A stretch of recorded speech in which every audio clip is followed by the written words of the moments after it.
On reste à Ottawa maintenant. Décision intéressante de la Cour suprême ce matin. Une mère de l'Ontario qui avait disposé du cadavre de son bébé mort-né devra subir son procès. La Cour suprême donc rétablit la constitutionnalité de l'article qui interdit de disposer du corps d'un bébé pour en cacher la naissance. On en parle avec Denis Ferland qui est à Ottawa. Rappelez-nous d'abord le cas en question de Denis.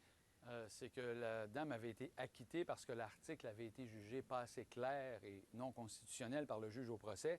L'article, je le rappelle, a interdit de cacher la naissance d'un enfant en disposant de son corps, peu importe qu'il soit mort avant, c'est le mot qui posait problème, pendant ou après la naissance.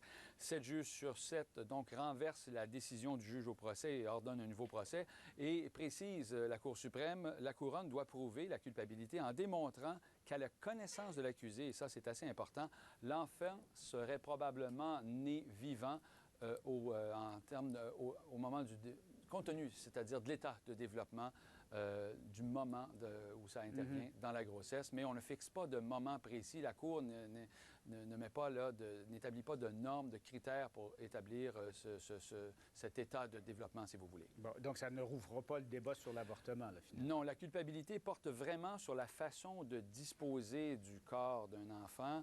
Ça ne tient pas compte des circonstances du décès non plus, là, pas seulement le moment, mais les circonstances, que ce soit une fausse couche ou que ce soit un bébé mort-né. Donc, il n'est pas question d'avortement au sens juridique, du moins. Écoutez cet avocat.